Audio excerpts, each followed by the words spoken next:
Imagine discovering a secret about someone you love, a truth so explosive that it shakes the very foundation of your trust, your understanding, your entire world. Harry knew trust. He had lived under its scrutiny all his life, navigating the treacherous waters of the royal family, balancing public perception and private reality.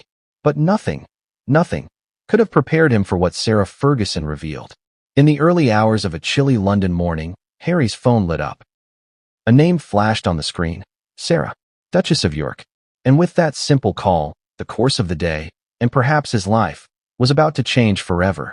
Before we continue, please hit the like button, subscribe to the channel, and turn on the notification bell for updates. When we talk about Meghan's past, people immediately think of glamour, red carpets, and Hollywood lights. But behind the carefully curated public image, there were chapters that very few knew. Yacht days, secret meetings, whispered conversations with powerful men. And now, according to Sarah Ferguson herself, a revelation that left Harry speechless. Meghan had been Andrew's first client. The words were simple, yet their weight was monumental. Every relationship, every trust, every choice suddenly became colored by this hidden history. But before we dive into that explosive disclosure, let's set the stage. Meghan Markle, the woman who would one day marry into the royal family, was not just a Hollywood actress. She was ambitious, calculated, and above all, incredibly strategic.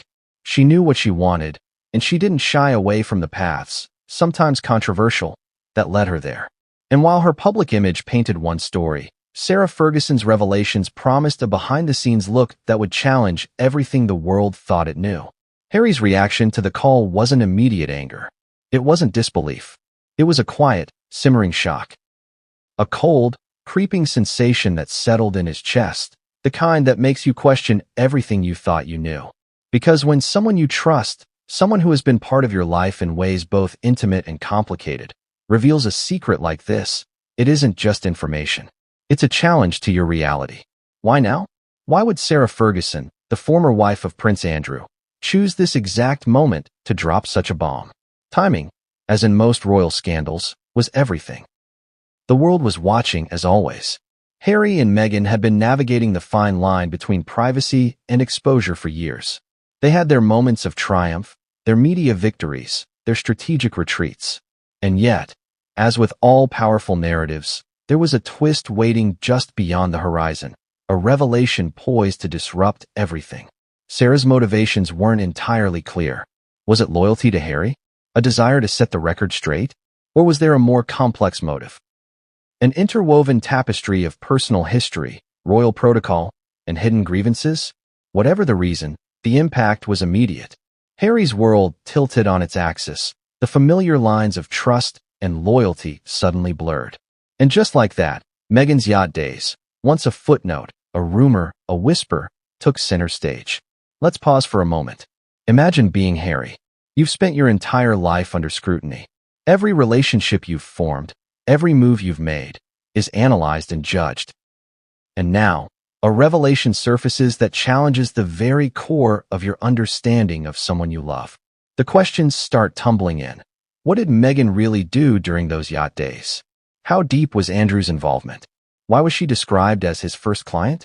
And perhaps the most personal question of all, did this change how Harry saw Meghan, the woman he thought he knew, the woman he had chosen to build a life with? And yet, despite the shock, the confusion, the potential heartbreak, Harry had to process it. There was no guidebook for this kind of betrayal, no precedent for how to navigate a revelation that combined personal emotion, royal politics, and global media scrutiny. Every step he took would be observed. Every reaction he displayed could be dissected. Every decision had consequences far beyond his own life. The story wasn't just about scandal. It was about strategy, manipulation, and survival. Because Meghan's yacht days weren't simply glamorous escapes. They were a network, a world of influence and power that very few outsiders understood. And Andrew? He was no minor player in this story. His connections, his access, his influence within the royal family made the revelation not just personal, but political. Now, let's consider Sarah Ferguson's role. Often dismissed as a figure of entertainment or royal gossip, she was, in reality, someone who understood the nuances of the monarchy better than most. She knew the stakes, the alliances, and the potential fallout of every disclosure. So when she chose to reveal that Meghan was Andrew's first client, it wasn't idle chatter. It was a deliberate, calculated disclosure designed to have impact. And that impact was devastating. The public would later see snippets, half-truths, and sensationalized headlines. But Harry saw the full picture. He understood the layers. He felt the tension in the unsaid words, the implications of Sarah's phrasing, the subtle hints dropped between sentences. Every detail mattered, because in the royal family, details are rarely trivial. A single phrase, a single gesture, can shift perceptions, influence decisions, and reshape legacies. And then came the question that haunted Harry. What did this mean for Meghan, for Andrew, and for him? Because in this revelation, there was a web of relationships, loyalties, and betrayals that extended far beyond the yacht. There were implications for family dynamics, for public perception, and for the future of the monarchy itself. And for Harry, there was a deeply personal reckoning. Could he reconcile the woman he loved with the secrets of her past? Could he navigate the treacherous waters of royal politics while protecting those he cared about? This story isn't just sensational. It's a study in human behavior, in trust and betrayal, in the delicate balance between public image and private reality. And it raises questions every one of us can relate to, even if not on a royal scale. How do we handle secrets from the past? How much do we judge people for their choices before we knew them? And what happens when someone you trust reveals a truth that changes everything? As we move into the chapters ahead, remember this: the yacht days were just the beginning. Andrew's involvement, Meghan's strategy, and Sarah Ferguson's disclosure are threads in a much larger tapestry, a tapestry that reveals power, manipulation, ambition, and heartbreak in equal measure. Each chapter will peel back another layer, exposing details that are more shocking than the last. Each chapter will force you to question what you thought you knew, and each will end with a twist that keeps the story moving, keeping you on the edge of your seat. So buckle up, because Harry's journey through revelation, shock, and emotional turmoil is only beginning. The yacht days, the first client, and the secrets Sarah Ferguson revealed are about to reshape not only Harry's understanding of Meghan, but the very narrative of the royal family as we know it. And just when you think you have a grasp on the story, just when you think you understand the scope of the betrayal, Sarah drops the line that changes everything. Harry heard it, and for a moment, he didn't know what to say. Because what came next would change everything, and no one saw it coming. Have you ever received a call that freezes your blood, even before you answer it? For Harry, that morning was exactly that moment. The ringtone itself might as well have been a drumbeat of doom. Sarah Ferguson, Duchess of York, on the line. Her voice, calm but deliberate, carried news that would shatter everything Harry thought he knew about Meghan, about Andrew, and about the hidden corners of the royal world. When she spoke, she didn't waste words. Every sentence, carefully chosen, carried weight. Harry, she began, almost conversationally, there's something you need to know about Meghan's past. Something about the yacht days. Harry's heart skipped. Yacht days? That vague phrase had been whispered in tabloids, mentioned in passing in interviews, but now it came alive, delivered by someone who knew the family, the palace, the stakes. He asked the first question that any sane person would. What do you mean? But Sarah didn't respond immediately. There was a pause, almost like the calm before a storm. Then the bombshell. Meghan had been Andrew's first client. Those words hit harder than anything Harry had encountered before. He repeated them in his head, trying to make sense of them. Client? First client? The mind races. The implications are immediate. Trust fractured. Questions multiplied. How could this be? What did she mean? And why now? Sarah's tone shifted slightly, deliberate, almost taunting. She knew the impact. She knew the layers of emotion embedded in those words.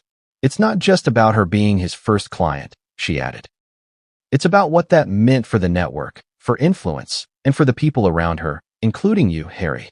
Every word felt like a weight dropped on his chest. There was history here, power dynamics he had never fully grasped, and a complexity that went beyond the personal. This was political, emotional, and deeply strategic all at once. Harry's mind raced back to the first moments he met Meghan, to the times they had shared, the private moments that felt intimate and genuine. Could all of it coexist with this revelation? Could the person he loved truly have a past so entwined with someone like Andrew? It wasn't just a shock. It was a challenge to everything he believed about loyalty, love, and transparency. Sarah didn't stop there. She began to outline a timeline, connecting threads that Harry hadn't noticed. Meghan's yacht days weren't random social events. They were orchestrated moments, opportunities, and perhaps even manipulations, all designed to create networks, influence decisions, and position her strategically in circles that mattered. Andrew's role? Crucial. The first client wasn't just a casual descriptor. It signaled entry into a world of power, of influence, and of secrets. Harry listened, stunned. The emotional conflict inside him was immediate and palpable. Anger, confusion, a touch of betrayal, but also a strange sense of admiration. Meghan was ambitious, yes. She had navigated complex networks with precision. But did that justify the secrecy? Did that make the revelation any easier to swallow? He had so many questions, and Sarah seemed to have only begun to answer them. Pause for a moment and consider the implications. Andrew, Meghan, Sarah Ferguson, Harry himself, intertwined in a web that few outsiders could even begin to understand. Every interaction, every meeting, every public smile might have had layers of hidden meaning. Every handshake could conceal a strategic decision. And Harry, who prided himself on seeing through facades, felt blindsided. How had he missed the signals? How had Meghan kept such a chapter so carefully out of sight? Sarah's next revelation hit like a hammer.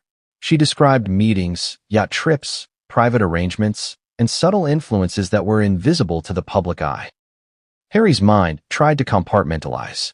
He wanted to reject it, to distance himself from the discomfort, to tell himself that perhaps she was exaggerating, that perhaps it wasn't what it seemed. But deep down, he knew Sarah. He knew her instincts. And when Sarah Ferguson said something was significant, it usually was. And there was more. The call revealed nuances that Harry had never considered. Details about Andrew's expectations, the structure of influence, and the delicate dance Meghan had performed to navigate it. Harry's emotions oscillated wildly. He felt a flash of fear. What if the public knew? What if the family knew? What if the carefully constructed image of Meghan, of their life together, crumbled under this revelation? And then there was the personal element. Harry couldn't ignore it.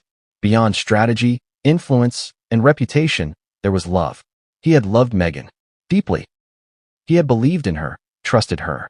This revelation threatened not just their public image, but their private bond. The trust between them felt suddenly fragile, as though the foundation of their relationship had been undermined without warning. Questions spun in Harry's head faster than he could process. Did Meghan ever intend to hide this? Did she think it wouldn't matter? Or did she think he wouldn't find out? Was Andrew's involvement innocent, or was there more to the story? And most importantly, how would he confront Meghan without destroying what remained of their relationship? Sarah Ferguson, calm and composed, continued. She spoke about the consequences, the potential fallout if the details of Meghan's past became public. Harry felt a chill. He knew how quickly the media could amplify a story, how tabloids could twist words, and how public opinion could turn against someone in a heartbeat. And yet, in that moment, it wasn't just the public that mattered. It was Harry's private reckoning with the truth. He began to understand that this wasn't simply a revelation of past events. It was a mirror, reflecting his own assumptions, his own blind spots, and the limits of what he believed he knew about the people closest to him. And it was a warning. Secrets, no matter how carefully hidden, have a way of surfacing.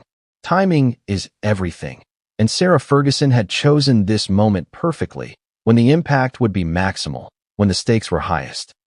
And just as Harry felt the weight of all this pressing down, Sarah paused. The line went quiet for a fraction of a second, and in that silence, Harry sensed the full gravity of what was coming next. The details she had shared were only the beginning. The revelation of Meghan's yacht days and her connection to Andrew's network was shocking enough. But Sarah had hinted at something even more consequential. Something that would directly affect Harry. Something that would challenge not just his understanding of Meghan, but his sense of the royal family itself. It was one of those moments where time seems to stretch. Harry could hear the subtle inflections in Sarah's voice, the slight hesitation that suggested she knew the next piece of information would be devastating. He braced himself. Every instinct screamed to hang up, to protect himself, to run from the storm of emotions ready to hit. But curiosity, loyalty, and the need for clarity kept him listening. But what came next would change everything, and no one saw it coming.